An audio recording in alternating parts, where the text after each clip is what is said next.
لو حاسة ان انتي شكلك مش جميل وبتقولي لنفسك ان انتي اقل من البنات اللي حواليكي، فبالله تركزي معايا وتسمعيني الدقيقتين دول.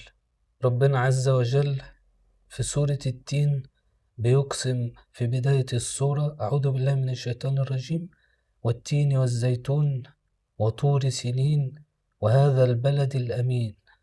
ركزي الله يكرمك، ربنا أقسم بالأماكن الطاهرة المقدسة اللي نزلت فيها الرسائل على الأنبياء. القسم الطويل ده ليه؟ تيجي الآيات بعدها وتبين: لقد خلقنا الإنسان في أحسن تقويم. سيدنا ابن عباس رضي الله عنه بيقول في تفسير الآية إن ربنا خلق الإنسان في أحسن صورة وأعدل خلق. لكن المشكلة يا أختي بتيجي منين؟ في الآية اللي بعدها: ثم رددناه أسفل سافلين. يعني الإنسان بيهبط من الذنوب والمعاصي. فالمشكلة مش في شكلك خالص، المشكلة في البعد عن ربنا.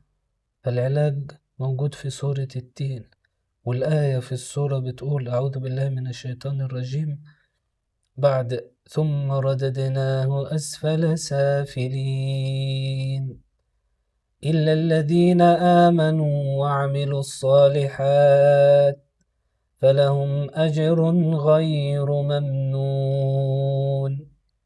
يعني المستثنى إلا الذين آمنوا وعملوا الصالحات. الإيمان والعمل الصالح هيرفعك ويرفع قيمتك قدام نفسك.